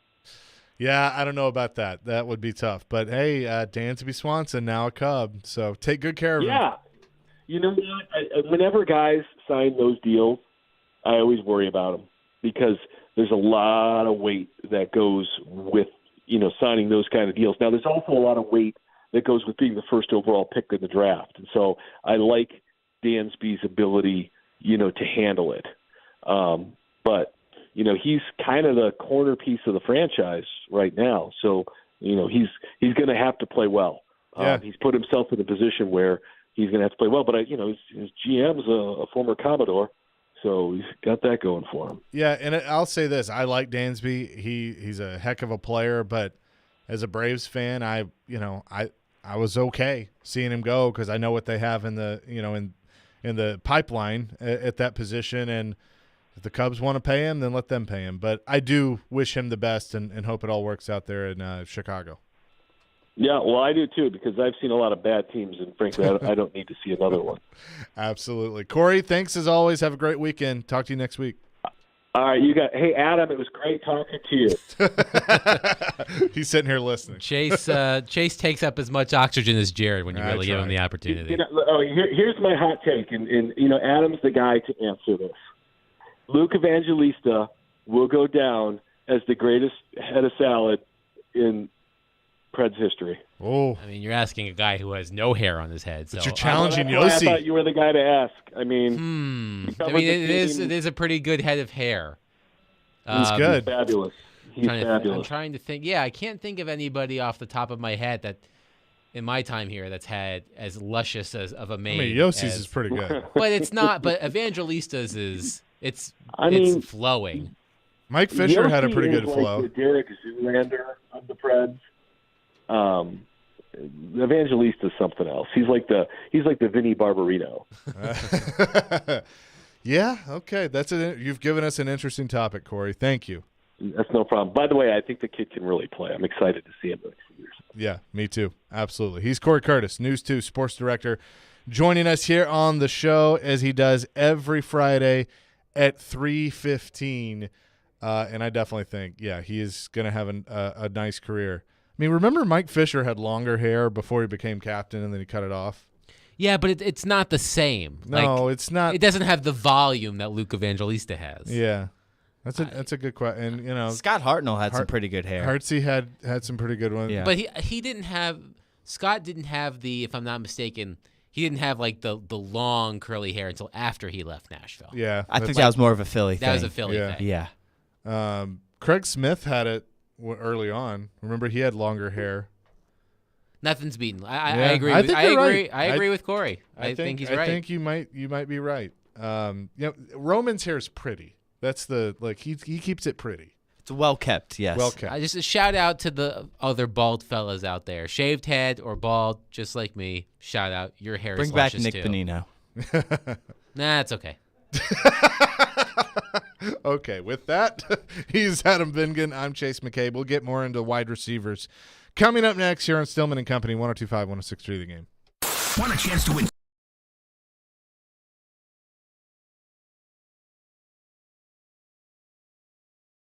for Pred's Pick to Click. Guess a goal scorer and win. I'll take Roman Yossi. Matt Duchene. Pick to Click is brought to you by TJ Anderson Homes of Benchmark Realty. Visit tjandersonhomes.com to see why they are referred so often. And by Superbook Sports, voted #1 sportsbook in Vegas. Download their app today. Pred's Pick to Click. We are 102.5 and 106.3 The Game. Spring in and style up with huge savings on top athletic brands at your Dick's Sporting Goods warehouse sales store in Franklin. Stay active this spring with up to 70% off the athletic styles you love. Shop deals on thousands of styles from top athletic apparel and footwear brands, like $10 tees, tanks, and shorts for the family, $20 swimwear, $20 golf polos, and running footwear for $60 or less. Find incredible deals and incredible style at your Dick's Sporting Goods warehouse sales store in Franklin at Watson Glen. We buy any car. We buy any car. We buy any car. Any. Trading in or selling your car, truck, or SUV? WeBuyAnyCar.com takes the hassle out of selling in 3 easy steps. 1. Get a free online valuation. 2. Drive to your local car buying center. And 3. Walk out with a check in about an hour. So don't wait. Get your free online valuation now at WeBuyAnyCar.com. Find out how much your car's worth at WeBuyAnyCar. Hey, it's Jared from my official sportsbook app, the FanDuel Sportsbook app. Grand slams, no-hitters, and double plays are back. And there's no better place to get in on the MLB action than FanDuel, America's #1 sportsbook and my official sportsbook app. That's because right now, new customers can step up to the plate with a no-sweat first bet up to $1,000. Just go to FanDuel.com/JGM, sign up, place your first bet, and get up to $1,000 back in bonus bets if you don't win. I mean, think about all the things you could bet on, like an Aaron Judge to pick up where he left off with a home run, or a pitcher to go over with the strikeouts. So don't miss your chance to get a no-sweat first bet up to $1,000 when you join FanDuel today. Go to FanDuel.com/JGM to sign up. FanDuel, an official partner of Major League Baseball. 21 and older and present in Tennessee. First online real money wager, only $10 deposit required. Refund issues non-withdrawable bonus bets that expire in 14 days and restrictions do apply. See full terms at FanDuel.com/sportsbook. Gambling problem? Call the Tennessee Red Line at 1-800-889-9789. Lowe's MVP's bonus days are back for pros. Right now, buy a DeWalt 20-volt Max Power Stack Battery 2-pack at $199 and get a select DeWalt Bear tool free. Plus, earn 3 times the bonus points on all Metabo HPT tools and products. Shop even more savings and bonus points offers during MVP's bonus days at Lowe's. Bonus points calculated before taxes and fees after applicable discounts, if any. Valid 3/20 through 3/31. Subject to change. Selection varies by location. While supplies last. Discount taken at time of purchase. Visit Lowes.com/MVP's bonus points for details. 102.5 and 106.3 The Game is live and local. And now, Let's meet the starting lineups. Robbie and Rexrode 6 to 9. You are talking about a team that's building a roster. Chase and Michelle 9 to 11. He's still under contract. It's not always X's and O's. Caroline, Willie, and D Mace 11 to 2. Trades, free agents. Let's get it going. I think this is a good hire. And Stillman and Company 2 to 6. I can give you one of the best coaches in the league. And don't forget, we're your home for all things Nashville. He scored! Nashville's best sports talk. 102.5 and 106.3 The Game. Hey Nashville, I'm Gary Smith, head coach of Nashville SC. You're listening to Nashville's best sports talk, 102.5 The Game. If you're a team with a top 15 pick, Fitzy, do you take a receiver? And if so, is there a receiver that you feel is worthy of a top 15 pick? I mean, I don't, and that's a really good question, TD, because like every year we talk about these receiver classes being the best, and I know everybody's in love, rightfully so. Jackson Smith and Jigba, a lot of people like. Jacoby Addison's a guy that a lot of people like. There's Quentin Johnston, guy that a lot of people like. But when you're talking top 15, man, I don't think there's such a huge difference between some of those guys to the rest of the guys that it's worth that reach, right? Like, if you're telling me it's for Marvin Harrison Jr. next year, I completely understand it. I just think this year's class is a little bit more lumped together, if that makes sense. Yeah. So, frankly, I'd be a lot more comfortable. Wide receivers, I think, are going to go through a run starting at about 25 to 40 in the draft. That was Jason Fitz yesterday on Stillman and Company. Chase McCabe, Adam Vingan here today, along Teron Davenport, a part of that as well. Chase and Adam in for Jared today. He's back on Monday. And so Teron and I got into that a little bit and talked about it some today on Chase and Michelle. And I think that this receiver class is, maybe we devalued it a little bit because there just wasn't, a dude that we value as a top 10 pick. Now, a team could reach, that certainly could happen for sure. But I think that, some of the talent that's there later in the first round and then day 2 in the second and third round, the Titans could definitely benefit from. You heard, obviously, Smith-Njigba, that Corey brought him up. Fitz brought him up in the clip as a guy that could be there at 11, and maybe the Titans go ahead and just do it and pull the trigger and take him. But, I think that they could find some really talented players, 2 from the University of Tennessee and Jalen Hyatt, Cedric Tillman. I view Jalen Hyatt as maybe tail into the first round, probably the second round. Cedric's probably third round, but day 2 for sure. The Scott kid from Cincinnati, I know TD's really high on him. Zay Flowers, those guys. If the Titans ended up with any of those guys, I think I would be happy. Jordan Reed on his latest mock draft on ESPN.com had Jackson Smith and Njigba going 12th. Yeah. So one behind the Titans pick to the Houston Texans of all teams. So, and correct me if I'm wrong here, and Njigba did not run the 40 at the combine? Not at the combine. Yeah. Okay. I know that's a big sticking point for Jared. Jared doesn't like, and I know that was also a thing from Floyd as well, that he does not like. That's why it's the sticking point from Jared. yeah, exactly. I said he got it from Floyd because Floyd didn't like it, according to Jared, when players didn't run the 40 at the combine. So it goes back to what I was saying a few segments ago. Who is catching the ball for this team? Now I'm looking at the rest of this mock. The next receiver after Njigba, according to Jordan Reed, Quentin Johnson from TCU, 22nd to Baltimore. Yeah. Jordan Addison from USC, 23rd to Minnesota. Zay Flowers, 25th to the New York Giants.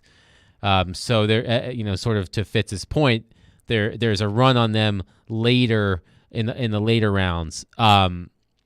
Josh Downs from North Carolina in the second round to Carolina. Jalen Hyatt to the Titans at 41 in the second round, according to Jordan I'd Reed. be fine with that. I saw that yesterday. I would be totally fine with that if they ended up with him. Now, I think in an ideal world, this is what I've kind of convinced myself on this week, and it's going to change, as time goes on probably. But if there's not a guy that they just salivate over and view as a home run player for them at 11, I really want them to move back into the second round and get another day 2 pick, whether it's another a second rounder or a third rounder. If they have 3 picks on day 2, I would feel really, really good about that. Would you be disappointed if they took an offensive tackle with the 11th pick? No, not necessarily. Like if they, I know that's what conventional wisdom suggests. If they took Skorinsky or Paris Johnson Jr., I'd be fine with it. But they definitely need the help. Yeah, they do. And I mean, they signed. What would be interesting is if they did that, would they want to play them at left or right? Because all indications are they've signed Andre Dillard to be their left tackle. Mm-hmm. And so if they still go ahead and draft a tackle at 11, to me that signifies Nicholas Petit-Frere is either going to be benched or they're going to move him inside because they still need a guard. Mm-hmm. So that, and I guess hypothetically Levin could be in the mix for a starting role either at center or guard, but with what they're paying Aaron Brewer on a second-round tender, $4-something million a year, I think he's the center. So maybe they put, Petit-Frere in at right guard or one of the guards, or he's a swing tackle and they put a draft pick at right. But you're not going to draft a guy at 11 to not have them start. No. And, the idea of Jalen Hyatt playing opposite Treylon Burks, that sounds exciting. But I do think the Titans need to, obviously, need to invest in that position just because I know that Treylon Burks had an up and down rookie season going all the way back to OTAs and whether or not he was in shape. And I know that he took, one hell of a shot in the Eagles game that knocked him out of the game. But he had his moments. I think there's potential there. I just don't know. I mean, the question is, as your receiver, do you want another young receiver opposite Treylon Burks, or do you want to get a more veteran receiver? They tried that with Robert Woods, although I guess when they traded for Robert Woods, A.J. Brown was still here. So it was a little bit different. So do you try to get a veteran receiver who knows what they're getting into when they come here? Because you want that experienced ball, you want that experienced hand in the receiving room, or do you just say, hey, we're just going to go young with Burks and let's just say Jalen Hyatt for the sake of this conversation and Chiga Okonkwo? Like, I don't know what the best option is. So I'm going to ask Ian this question. I want him to answer this question. If I gave you the keys to the DeLorean and I said, go back to draft night last year and tell J-Rob not to trade AJ, but still draft Treylon Burks with the original pick, do you think that having A.J. Brown, Robert Woods, Treylon Burks is your top three receivers, no matter what else they do the rest of the way? That probably means Kyle Phillips isn't here, but he got hurt anyway. Do you think that John Robinson is preparing for a draft right now? That's a good question. That is a tough question. I guess I'm going to say yes, because I do feel like the A.J. Brown trade did have an impact in his job situation. I do too. And I like that receiver room. Like if it's AJ, because you're taking pressure off Robert Woods coming off the knee. He's a complimentary piece at that point. You're taking pressure off Treylon Burks as a rookie because AJ's number one. I just like how that works. He probably would still have his job, I think. I mean, some of the other picks, you still can't get around some of the other bad ones. Sure. It probably would have got you at least another win, which means if he would have made the playoffs, although he got fired before the end of the season anyways. I don't think he gets fired when he got fired. I'll put it that way. Well, definitely probably not, because didn't he get fired after the Philly game? Yes. Directly after the Philly game? Yeah. Yes. But the AJ trade had nothing to do with that. Yeah. Okay. Okay, yeah. So, I mean, to answer your question, I think he's probably still has his job, yeah. I think you are correct. So just a hypothetical that's fun to ask. 615-737-1025. That's our phone line, driven by WilsonCountyHyundai.com if you want to weigh in on the receivers. But I also, we talked about it yesterday, and I talked about it with Corey, that fifth-year option, what that could mean for Hendon Hooker. Adam and I will dive into that a little bit more next here on Stillman & Company, 102.5, 106.3 The Game. Fireball Hot Take Friday is presented by Fireball Cinema Whiskey. That's right. It's the weekend. It means it's time to celebrate. It means it's time to rejoice. Whether you're hanging out with your friends or whatever it may be, there's no better time to enjoy Fireball Whiskey than right now. That's right. Be sure to enjoy ice-cold Fireball whiskey, either in the shot form or grab yourself a bottle. That's Fireball whiskey. Ignite the night. Please do it responsibly and be 21 years or older to enjoy Fireball cinnamon whiskey. The college football season never stops. ESPN college football analyst Trevor Manich joins Stillman and Company every Tuesday at 4:30. They've got to do what Nick Saban in Alabama has done so successfully over the last 10 years. Presented by Houston Clinic Orthopedics on Nashville's best sports talk, 102.5 and 106.3 The Game and the Game Nashville app. It's that time of year, the insanity, the madness, the tournament, your friends showing up at your house to watch the games and eat all your food. You want to be a good host, but you don't want total chaos, and Central Barbecue has the solution. Bulk order some slow-smoked barbecue and pick it up right before tip-off. Stop by either Nashville location or place an order at eatcbq.com. This year, show your friends you care about them. Feed them Central Barbecue. 2 locations in Hillsboro and Capitol View. Smoke is our sauce. We do screen printing. Music City Screen Prints. We do embroidery. Music City Screen Prints. We do large format printing. Music City Screen Prints. We do promotional goods. Music City Screen Prints. We do graphic design. Music City Screen Prints. mcscreenprints.com. That's mcscreenprints with an S.com. 615-866-6010. You think it, we print it. Men, this is Evan Bass with the Tennessee Men's Clinic, and I've been helping men with sexual health issues for many years. I've seen the pain and anxiety that men walk into the clinic with when erectile dysfunction is affecting them. And I also know the heartache and difficulty it can bring to their partner. At the Tennessee Men's Clinic, we've been successfully treating men for ED for many years now. We've seen the amazing impacts that those treatments have on a man's confidence and positivity. And we've seen the wonderful things those treatments also do for a man's relationship.